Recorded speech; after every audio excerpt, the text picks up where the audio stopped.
Hello and welcome to maths अर्क YouTube channel. ये channel maths के क्लास 11th और 12th के फुल सिलेबस को कवर करता है। हैंस अगर अभी तक आपने इस चैनल को सब्सक्राइब नहीं किया है तो इसे सब्सक्राइब करें और बेल आइकन प्रेस कर दें।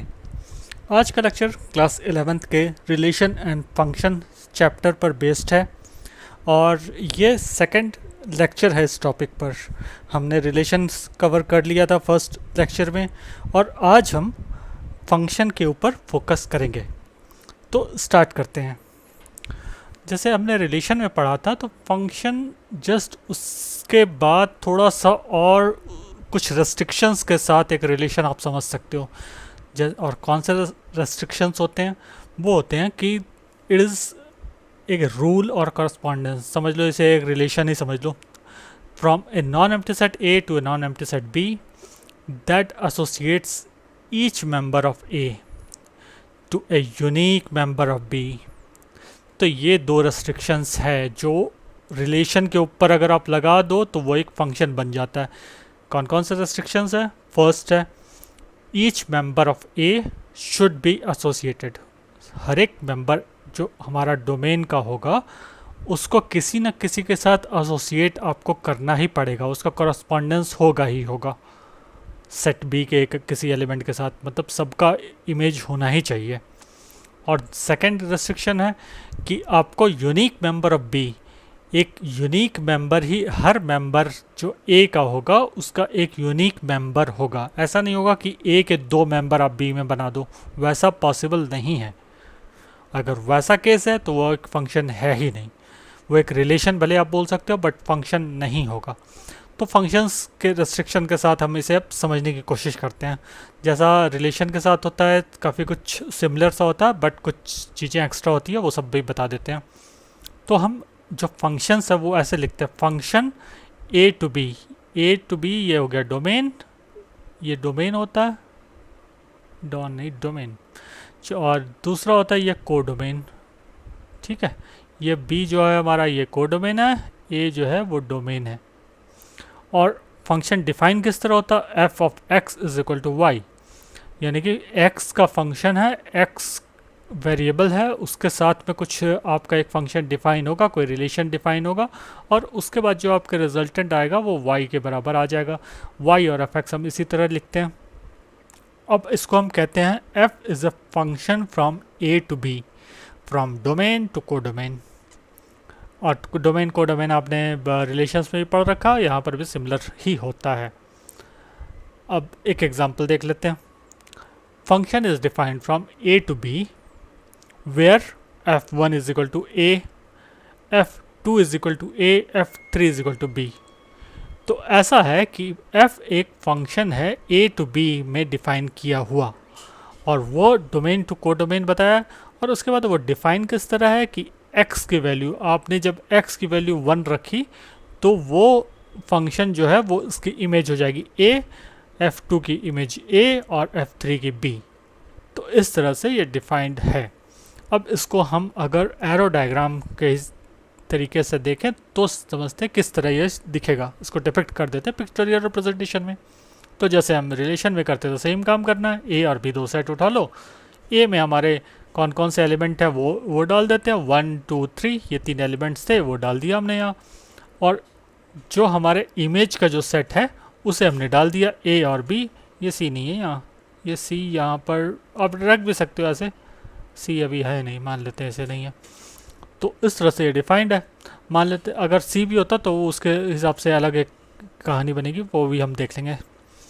तो ए और बी हमने बताया 1 2 3 और ए बी यहाँ पर हुआ। ये जो मेरा होता है ये डोमेन होता है, ये दूसरा सेट होता है ये बी, ये मेरा कोडोमेन होता है। जो सेट ऑफ इमेजेस होते हैं उसको, अच्छा इमेज जो होता है 1 का ए जैसे फंक्शन रिलेशन में होता था सेम काम यहाँ पर भी होता है। 1 का इमेज ए है, 2 का इमेज ए है, 3 का इमेज बी है।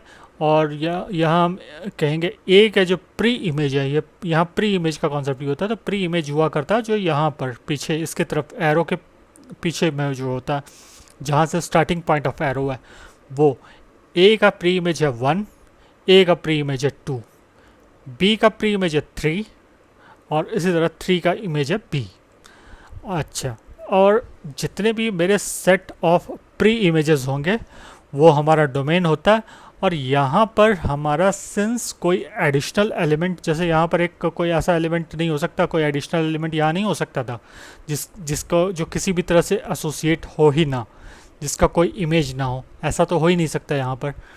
इसलिए ये हमेशा जो है वो डोमेन का डोमेन ही रहेगा। इस तरह रिलेशन हुआ करता था कि यहाँ पर आपके एडिशनल जो है एलिमेंट्स हुआ करते थे जो जिसका इमेज कोई सा भी ना हो। लेकिन यहाँ फंक्शन में तो ये रेस्ट्रिक्शन है ही कि आपका जितने भी एलिमेंट्स हैं फर्स्ट सेट में उसकी इमेज होनी ही होनी चाहिए। इसलिए यहाँ ऐसा कोई एलिमेंट एग्जिस्ट ही नहीं करेगा। ठीक है, और बाकी चीज़ें तो सिमिलर। अच्छा, जैसे हम रिलेशन में आर लिखा करते थे यहाँ एफ लिख देंगे।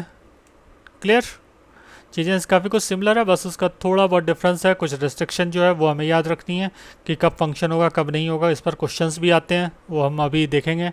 और दूसरी चीज़ थोड़ा सा यहाँ पर ये एफ से लिख देते हैं और बाकी तो सिमिलर से ही हुआ करता है।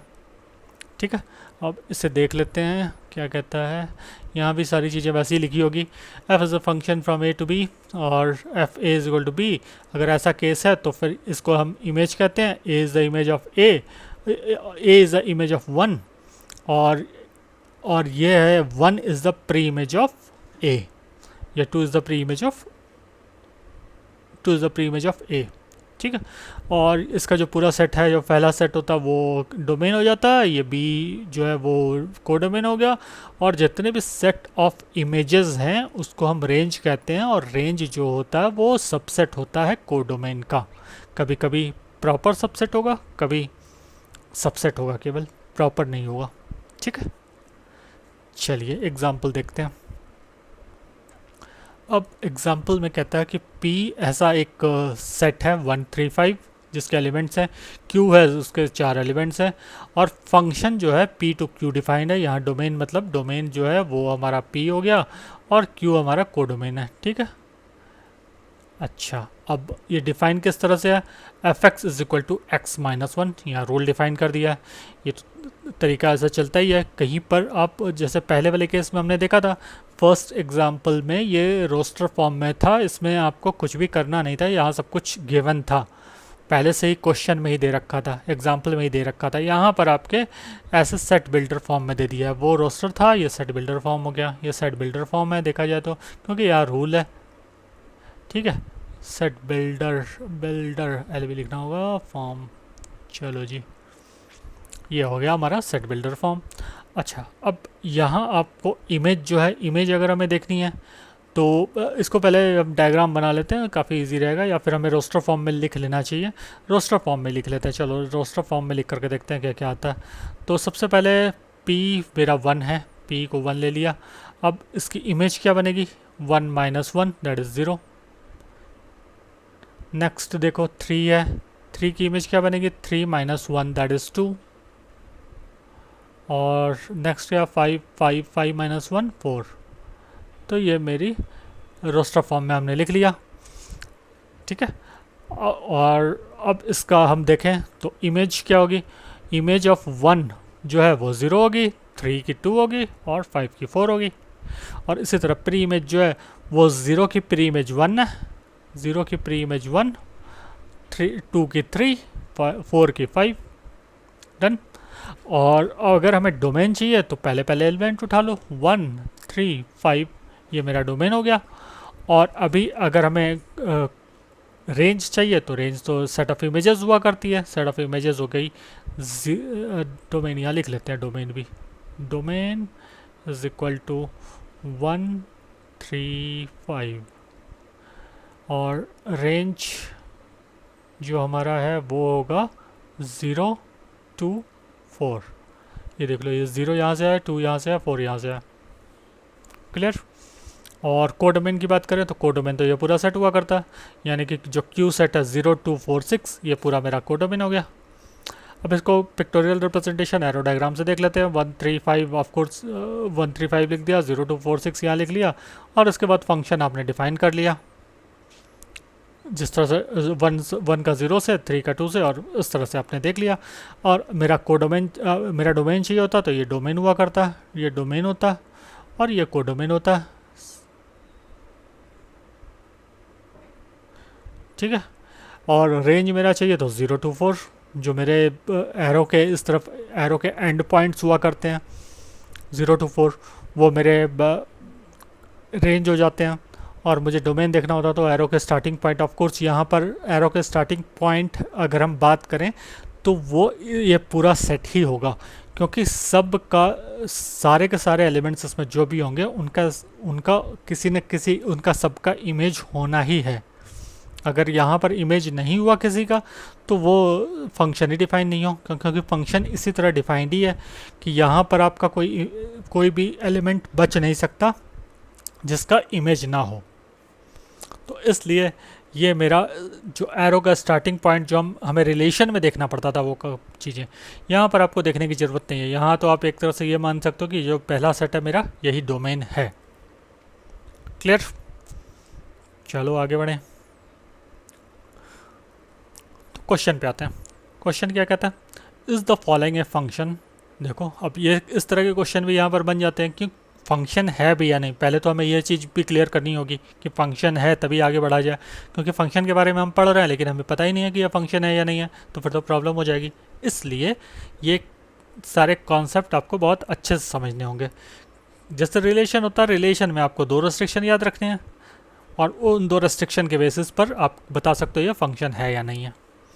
चलो अब इसको चेक करते हैं, उसमें सारी चीज़ें क्लियर हो जाएगी। ए इज सेट, डोमेन जो है वो मेरा 1 2 3 4 5 है, और ये जो रिलेशन एक डिफाइन कर रखा है ए टू ए, मतलब मेरा डोमेन भी ए है और कोडोमेन भी ए है सेट ए। और ये डिफाइन इस तरह से रिलेशन एक ऑर्डर्ड पेयर है, ऑर्डर्ड पेयर जहाँ पर y is equal to X plus 1, ये सेट बिल्डर फॉर्म हो गया।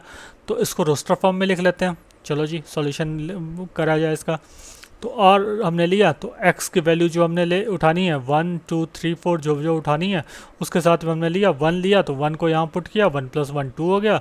फिर इसी तरह हमने बाकियों में भी निकाल दिया, 2 के साथ 3 आ जाएगा, 3 के साथ 4, 4 के साथ 5। अब 5 के साथ अगर हम देखेंगे तो 5 के साथ कोई सा और आ नहीं सकता, क्योंकि यहाँ 5 और 6 5,6 हो जाएगा, और 6 जो है वो मेरा इसमें है ही नहीं। जो मेरा ये कोड डोमेन है, कोड डोमेन में मेरा 6 है ही नहीं, इसलिए ये हम ले ही नहीं सकते। क्लियर? अब इसको एरो डायग्राम में बना के देख लेते हैं। तो अगर मान लो हमने एरो डायग्राम नहीं बनाया और तब हमें बताना होता कि ये फंक्शन है या नहीं, तो हम यहाँ पर ऐसे चेक करते हैं कि 1 2 3 4, अब 5 तो यहाँ है ही नहीं, 5 यहाँ पर होना चाहिए था आपका डोमेन में, तो ये डोमेन में 5 आपके दिख नहीं रहा यहाँ पर, इसलिए ये, लेकिन यहाँ तो ये डिफाइंड है, इसलिए ऐसा आपका कोई एलिमेंट यहाँ बचा रह नहीं सकता, इसलिए ये फंक्शन नहीं है। ये एक रिलेशन है बट फंक्शन नहीं है। एरो डायग्राम से भी देख लें। एरो डायग्राम में अगर हमने देखा तो 5 हमने इस तरह लिख लिया, और इस तरह से हमने जो इसके इमेजेस हैं इनके इमेजेस बताने शुरू कर दिए। तो 5 का कोई इमेज हमें दिख नहीं रहा, इसलिए यहाँ पर एक एलिमेंट ऐसा बच गया है जो डोमेन का पार्ट है बट वो है ही नहीं, देखा जाए तो इसका कोई इमेज है ही नहीं, इसलिए ये फंक्शन नहीं है, नॉट ए फंक्शन। ठीक है, ये फंक्शन नहीं है क्योंकि यहाँ पर एक ऐसा एलिमेंट है जो एग्जिस्ट करता है जिसका कोई इमेज नहीं है। क्लियर? चलिए आगे देखते हैं, नेक्स्ट क्वेश्चन की तरफ बढ़ते हैं। नेक्स्ट क्वेश्चन कहता है is the following a function और नॉट। तो सबसे पहले तो हमें फंक्शन ही प्रूव करना होता है कि फंक्शन है भी या नहीं। f is a function from n to n, जहाँ डोमेन भी n है, कोडोमेन भी n है, defined by fx is equal to 2x + 1। Clear? तो ये सेट बिल्डर फॉर्म आ गया, इसको हमें सॉल्व करना है, या आप चाहो तो अपने से भी सॉल्व कर सकते हो, नहीं तो मैं सॉल्यूशन इसका बता ही दे रहा हूँ। तो इसका सॉल्यूशन देखते हैं। तो सेट हमने रोस्टर फॉर्म में पहले चेंज कर लेना है। f1 इज इक्वल टू 1 की वैल्यू यहाँ पुट कर दो, x की जगह 1 वैल्यू पुट करते ही f1 जैसे यहाँ पर लिख रखा है वैसे हमें लिखना होता है। fx इज इक्वल टू यहाँ पर लिख रखा है 2x + 1, यहाँ पर हमें 1 पुट कर देना है। f1 is equal to 2 × 1 + 1 is equal to 2 + 1 is equal to 3। तो इस तरह से हमारा आ गया, और इसके बाद फिर 2 वैल्यू सब्स्टिट्यूट कर दो यहाँ x की जगह, पर 3 वैल्यूज डाल दो। इसी तरह हम कंटिन्यू करते जाएंगे, 3 4 5 6 7 8 ऐसे ही चलता रहेगा वो। तो अब इस तरह के फंक्शन, इस तरह से ये फंक्शन डिफाइंड है। अब ये पूछ रहा है कि ये फंक्शन है भी या नहीं है।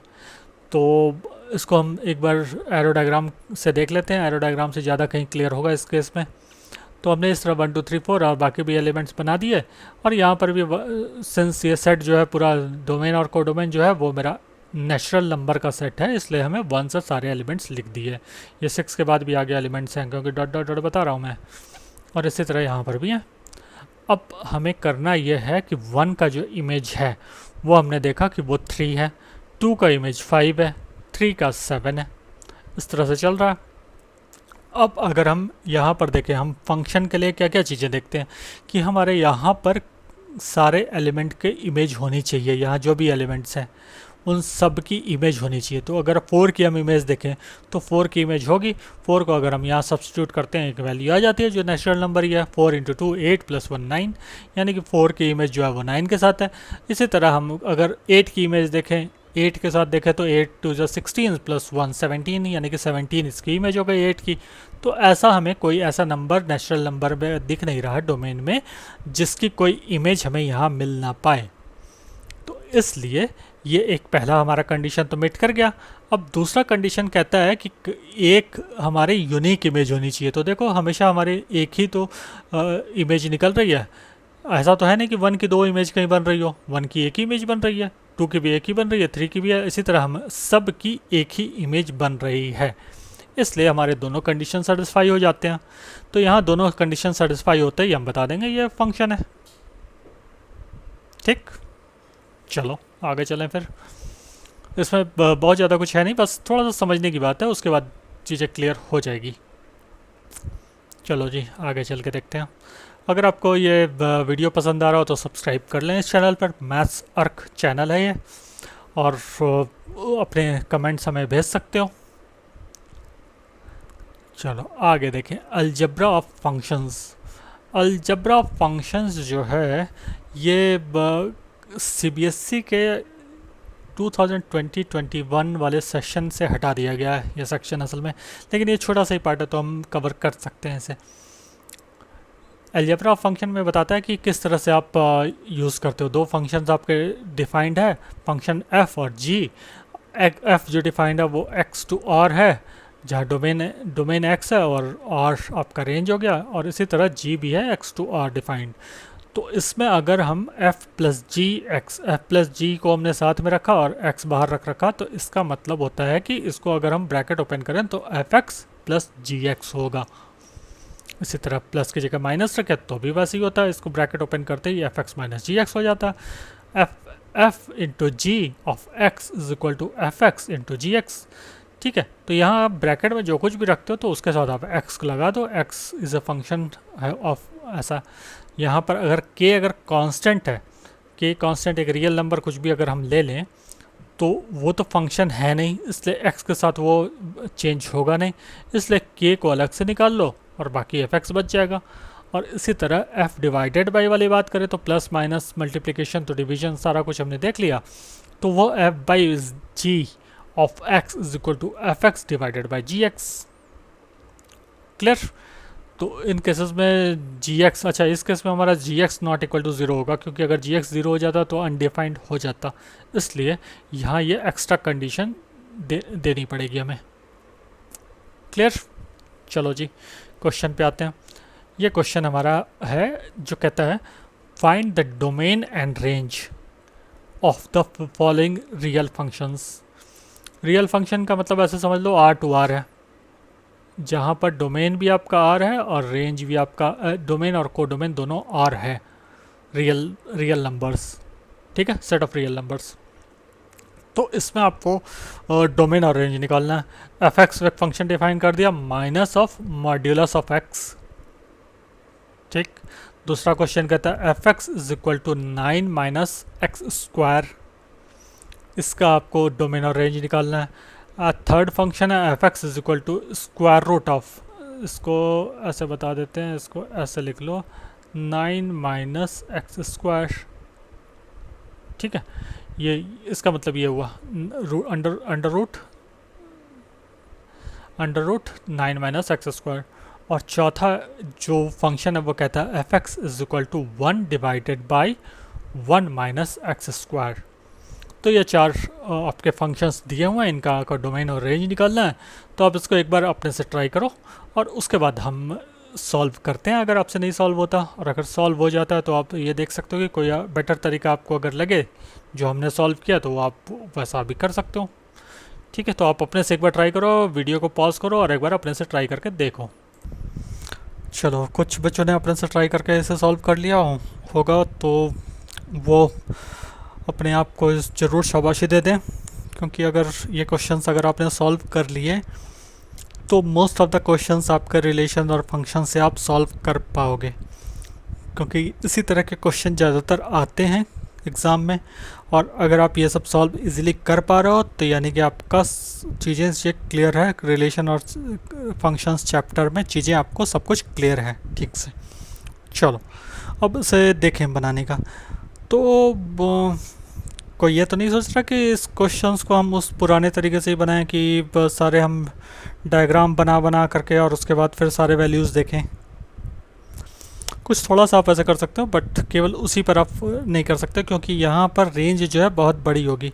जो वैल्यूज़ होंगे वो बहुत दूर दूर तक जाएंगे डोमेन और रेंज के, इसलिए वैसे हम नहीं करते ऐसे। मतलब आप थोड़ा सा मेंटल डायग्राम भले बना सकते हो, बट कुछ वैल्यूज़ के साथ ही आप देख सकते हो।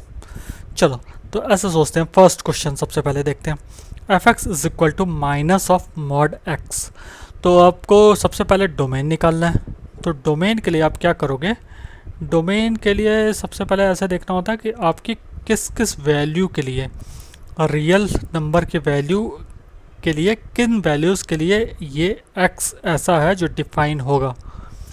आप कौन कौन सी वैल्यू यहाँ x की रख सकते हो। ठीक है, तो हम कुछ एग्जांपल्स वाली वैल्यू रखेंगे, उसके बाद हमें समझ आ जाएगा कि ये है या नहीं है। तो एग्जांपल वाली वैल्यू जनरली हम जो रखा करते हैं वो रखा करते हैं माइनस के कुछ वैल्यू ले लो, कुछ एक ज़ीरो की वैल्यू ले लो, कुछ पॉजिटिव वैल्यू ले लो, कुछ फ्रैक्शन वाली ले लो माइनस के, कुछ रैशनल वाली माइनस वे, कुछ इर्रेशनल वाले ले लो। इस तरह के नंबर्स आप कुछ कुछ ले लो, हर सेट से थोड़ा थोड़ा। कुछ नेचुरल नंबर का आपने ले लिया, कुछ रैशनल नंबर का ले लिया, और इस तरह से आपने अगर ले करके देख लिया कि आपके सब जगह पर ये डिफाइंड है, तो आप फिर कह सकते हो उसके बेसिस पर। तो यहाँ पर हम नंबर 1 ले लेते हैं। तो नेगेटिव में मैंने ले लिया -1 ले लिया, -2 ले लिया। -1 -2 अगर मैंने यहाँ पर x की जगह रख लिया तो क्या ये डिफाइंड होगा? -1 और -2 को अगर मैं मॉड करूँगा तो वो 1 और 2 पॉजिटिव 1 2 ही आ जाएगा, और ये माइनस यहाँ पर बाहर में है, तो यानी कि फिर माइनस हो जाएगा, यानी कि -1 ही रह जाएगा, -2 ही रह जाएगा। अब मैं -0.5 वाला देखूँ, -0.5 अगर लेता हूँ तो क्या होता है, -0.5 यहाँ पॉजिटिव 0.5 हो जाएगा और फिर यह माइनस हो जाएगा, यानी कि वो भी -0.5 ही रह जाएगा। अब ज़ीरो के लिए देखूँ तो ज़ीरो के लिए -0 दैट इज़ 0, वो ज़ीरो के लिए भी 0 डिफाइंड है। अब देखते हैं कि 1 के लिए क्या वैल्यू डिफाइंड है। 1 के लिए यहाँ पर अगर x की जगह 1 डाल देते हैं तो क्या होता है, 1 के लिए ये 1 ही रह जाएगा और -1 तो 1 की जो इमेज बनेगी वो -1 हो जाएगी। ठीक है, और इसी तरह अगर हम देखें तो फिर दूसरा नंबर पॉजिटिव में 0.5 लें तो वो भी -0.5 हो जाएगा। ठीक है, तो हम ये देख रहे हैं कि हमने जो भी नंबर्स लिए, कोई बड़े से बड़ा नंबर ले लो, कोई छोटे से छोटा ले लो, नेचुरल नंबर लिया तो भी वो पॉसिबल है, बाकी भी पॉसिबल है। इसका मतलब मेरा जो डोमेन होगा वो कंप्लीट आर है, यानी कि रियल नंबर्स, कोई भी कुछ भी आप ले लो, वो सेट ऑफ रियल नंबर्स से वो आपके डिफाइंड है ही इस फंक्शन में। क्लियर? तो इसका डोमेन आर हो जाएगा। ठीक है, चलो अब इससे देखते हैं, इसका रेंज देखते हैं। अब यहाँ पर डोमेन हमने यहाँ और जो यहाँ पर भी दिया हुआ है वो हमने निकाल लिया। अब देखते हैं, अब डोमेन क्या कहता है, डोमेन्स आपकी x की पॉसिबल वैल्यूज़ के बारे में बताता है, और जो रेंज होता है वो बताता है f(x) की वैल्यू कहाँ से कहाँ तक जाएगी, f(x) की पॉसिबल वैल्यूज़ क्या हो सकती है, तो वही रेंज बताता है। तो f(x) की पॉसिबल वैल्यू क्या होगी, मैं देखा यहाँ पर हमने क्या किया था, माइनस के लिया था तो -1 की -1 ही रह गई थी, -2 की -2 रह गई थी, 1 की -1 हो गई। यानी कि मेरे कोई सी भी वैल्यू पॉजिटिव में तो आ ही नहीं रही है, सब वैल्यूज़ मेरे नेगेटिव में ही आ रही है। तो यानी कि मेरा ज़ीरो से स्टार्ट होगा ये, ज़ीरो माइनस ऑफ ज़ीरो भी ज़ीरो ही होता है। तो इसलिए सबसे छोटी वैल्यू जो इसकी, सबसे बड़ी वैल्यू इनफैक्ट जो आ रही है वो आ रही है ज़ीरो, और उसके अलावा तो सारे माइनस में ही हो सकते हैं। और एक्स के जो सबसे बड़ी वैल्यू ले सकते हैं पॉजिटिव या नेगेटिव साइड ऑफ इन्फिनिटी ले सकते हैं, तो वो मेरा माइनस ऑफ इन्फिनिटी ही हो जाएगा। इसलिए इसका रेंज जो मेरा हुआ, रेंज वो हो जाएगा 0 to minus infinity to zero, क्योंकि ज़ीरो तक ही वैल्यू हमारी आ रही है ना। तो ज़ीरो मैक्सिमम वैल्यू हो गई, ज़ीरो इंक्लूसिव है, और माइनस इन्फिनिटी तक जाएगी ये। तो यही इसका रेंज हो गया, ये रेंज हो गया इसका। क्लियर? जो x है, x हमें बताता है डोमेन के बारे में, x की कौन कौन सी पॉसिबल वैल्यूज़ हो सकती है वो डोमेन बता देती है। जो fx की वैल्यू जो फाइनली आई है वो मुझे रेंज बता देती है कि रेंज की पॉसिबल वैल्यूज़ ये सब है, वही रेंज हो जाता है, जितने भी पॉसिबल वैल्यू होंगे वो रेंज हो जाएगा। क्लियर?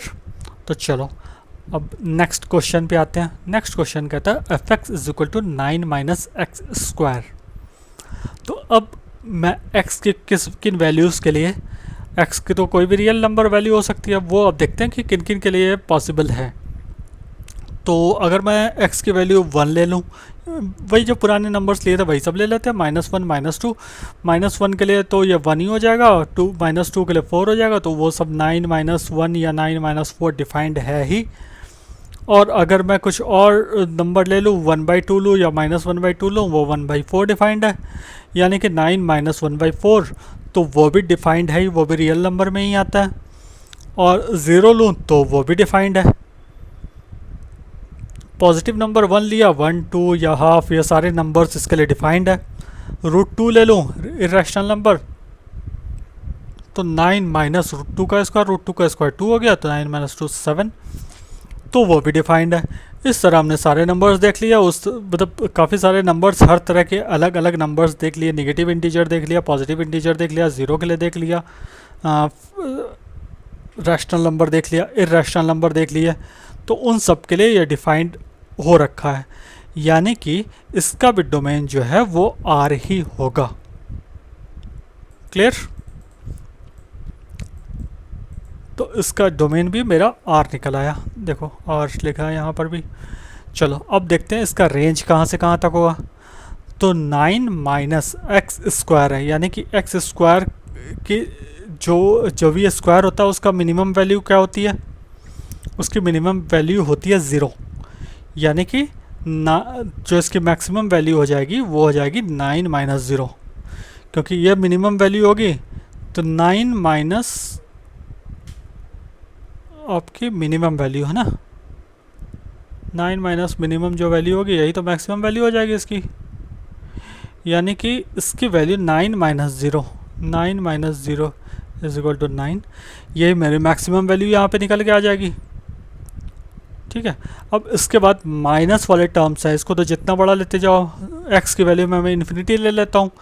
इन्फिनिटी लेते ही क्या हो जाएगा, 9 minus of infinity, infinity square भी इन्फिनिटी होता, तो 9 minus infinity is minus infinity. तो ये माइनस इन्फिनिटी से लेकर के 9 तक इसकी रेंज हो जाएगी, क्योंकि f(x) की वैल्यू यहाँ से माइनस इन्फिनिटी से लेकर के 9 तक के बीच में ही कोई ना कोई वैल्यू है।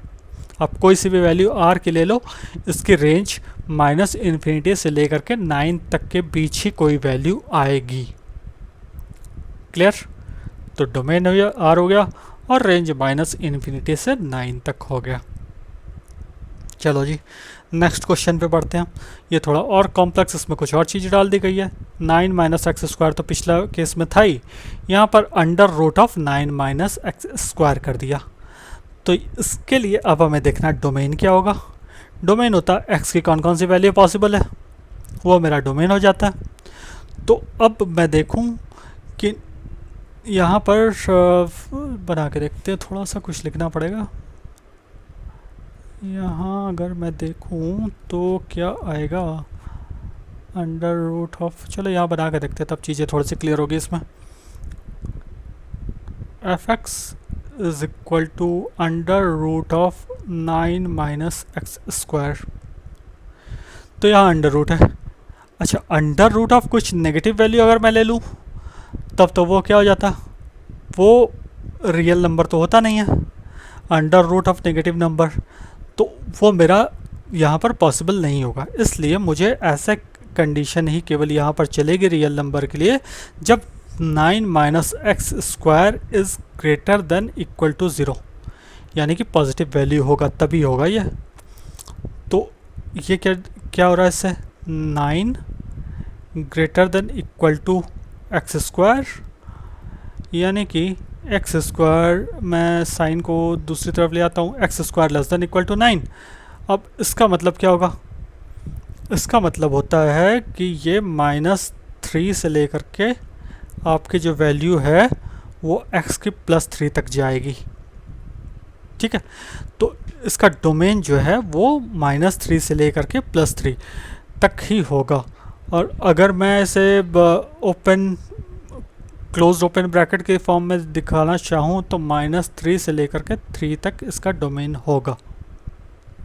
ठीक है, तो ये दोनों तरीके हैं कि मैं एक सेट बिल्डर फॉर्म में दिखा दूं कि is equal to set of x such that -3 x ranges from -3 to 3, या फिर इसे मैं क्लोज ओपन ब्रैकेट में दिखाना चाहूँ तो -3 से लेकर के 3 तक, जहाँ -3 और 3 भी इंक्लूडेड हैं, क्योंकि इन वैल्यूज़ के लिए 9 - 9 दैट इज़ 0 आ जाएगा। तो 0 नेगेटिव नंबर है नहीं, इसलिए ये मेरा यहाँ तक हो जाएगा पॉसिबल। अगर मैं इससे कोई सा भी बड़ा नंबर ले लेता हूँ, 3.5 भी लेता हूँ, तो यहाँ under root of negative number आ जाएगा। Under root of negative number is not a real number, तो इसलिए वो डिफाइंड नहीं होगा, एफ एक्स उन केसेस में डिफाइंड नहीं होगा। इसलिए यह मेरा डोमेन हो गया -3 to 3। अब रेंज मुझे देखना है, तो रेंज निकाल के देखते हैं कि रेंज कहाँ से कहाँ तक इसकी वैल्यू जा सकती है। इसकी वैल्यू मेरी कहाँ से कहाँ तक जाएगी, तो उसके लिए ऐसा करते हैं हम, एफ एक्स तो वाई होता ही है ना, तो y is equal to 9 minus x square कर लेते हैं। अब इसको देखें क्या निकल के आता है, ये हो जाएगा, एक्स स्क्वायर को मैं इस तरफ ले जाता हूँ, तो x square is equal to 9 minus y. ठीक है, एक्स स्क्वायर को इधर ले आया और वाई को इधर ले आया, तो x square is equal to 9 minus y. और इसी को अगर मैं लिखूँ नेक्स्ट स्टेप में तो आ जाएगा ये x is equal to implies x is equal to under root 9 minus y. ठीक है, तो अब इसका जो रेंज होगा वो कहाँ से कहाँ तक हो गया, रेंज आपकी, अब यहाँ आपने क्या कर दिया कि x के टर्म में आप सारी चीज़ें देख रहे हो, तो यहाँ पर जो वैल्यूज़ आई वो आपकी रेंज की वैल्यू हो जाएगी। यहाँ पर आप 9 तक जा सकते हो, आप कोई भी वैल्यू ले लो, आप 0 तक, 0 से शुरू कर सकते हो। 0 से आप अगर 0 से अगर आप -1 लेते हो, मान लो यहाँ पर -1 ले लेते हो, 9 + 1 आपका वो भी आ जाएगा। ठीक है, तो यहाँ पर आपका जो रेंज होगा वो इस तरह से होगा, जहाँ पर 9 minus y is greater than equal to 0। Implies क्या होगा आपका 9 greater than equal to 9 y, जो आपकी वैल्यू आएगी वो इस तरह से आ जाएगी, 9 minus y greater than equal to y, तो वाई की वैल्यू आपकी 9 तक आ जाएगी, है ना। तो यही आपके रेंज हो गई। ठीक है, और यहाँ एक गलती हो गई है, ये गलती हमने दूसरे वाले क्वेश्चन का ले लिया, लगता है y is equal to under root of 9 minus x square है। ठीक है, तो ये वाई स्क्वायर करना पड़ेगा यहाँ पर, वाई स्क्वायर, वाई की जगह वाई स्क्वायर होगा। ये पिछले क्वेश्चन की तरह से आ गया था नहीं तो आपका वाई स्क्वायर। ठीक है, तो अब वाई की जो वैल्यू आ रही है वो आ रही है 0 से लेकर के आपकी y square less than equal to 9 implies y y यहाँ हम केवल पॉजिटिव वैल्यू ही लेते हैं, तो y की जो वैल्यू होगी वो 0 से लेकर के 0 less than equal to y less than equal to 3। ठीक है, तो ये मेरा रेंज हो जाएगा।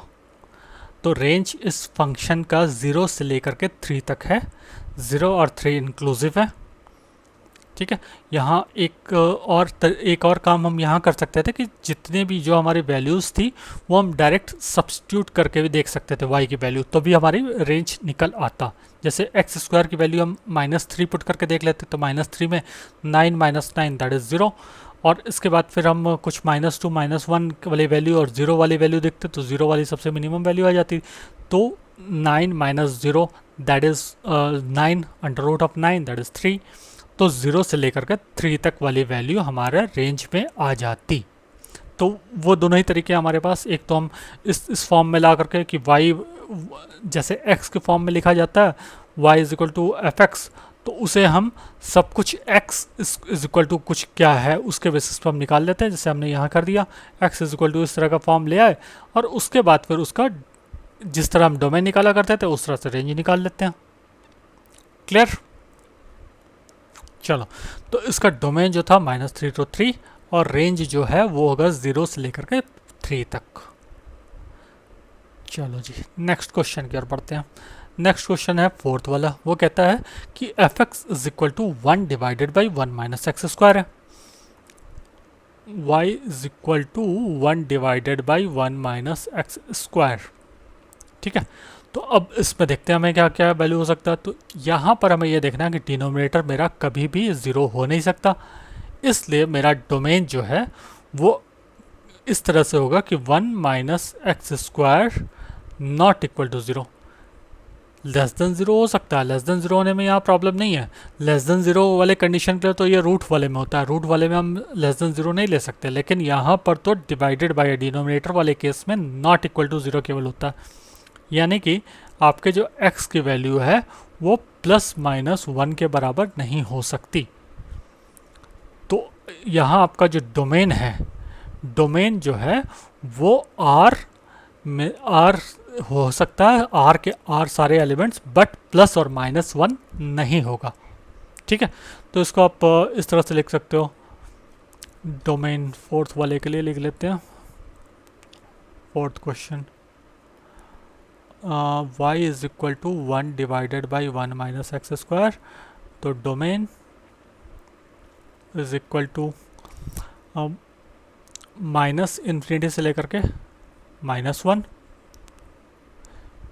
ठीक है, -1 को छोड़ दो, और उसके बाद फिर -1 से +1। देखो यहाँ -1 हमने नहीं इंक्लूड किया और 1 को इंक्लूड नहीं करना, तो 1 को इंक्लूड भी नहीं किया, 1 से इन्फिनिटी। इस तरह से हम 3 यूनियन में दिखा दिया हमने, -1 और 1 को एक्सक्लूड कर दिया, बाकी सब कुछ तो इंक्लूडेड है। ठीक है, अब इसका जो हमें वैल्यू ऑफ वो निकालना है कि यहाँ पर इसके रेंज क्या होगी। रेंज निकालने के लिए हम वो तरीका लगा सकते हैं, या तो हम ये सारी वैल्यू डाल करके, तो देखना यहाँ पे बहुत मुश्किल है, तो वो क्या कर सकते हैं हम यहाँ पर, इसको हम वैसे ही ले जाते हैं कि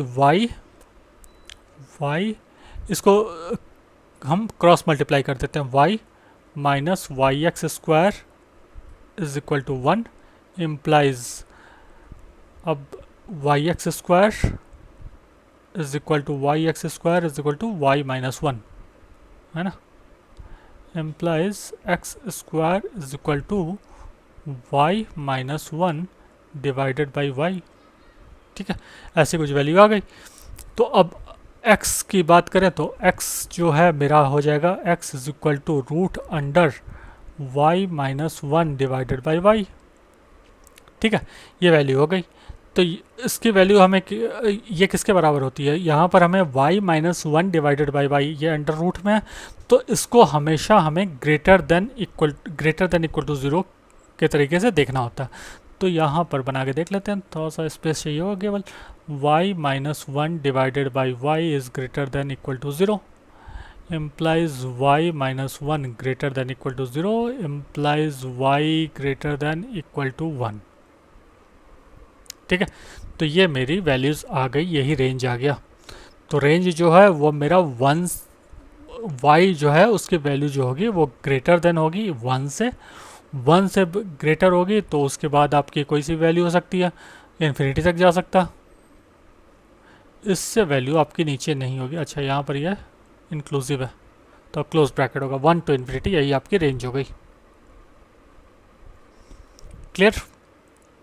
तो यहाँ हमने ये देख लिया कि जब हम इस फॉर्म में रख दें y is equal to 1 divided by 1 minus x square, इस फॉर्म में y is equal to f x वाले फॉर्म में, तो x की किन वैल्यूज़ के लिए x किन वैल्यूज़ पॉसिबल वैल्यूज़ को देखना होता है, और वहीं हमारी हो जाती है डोमेन।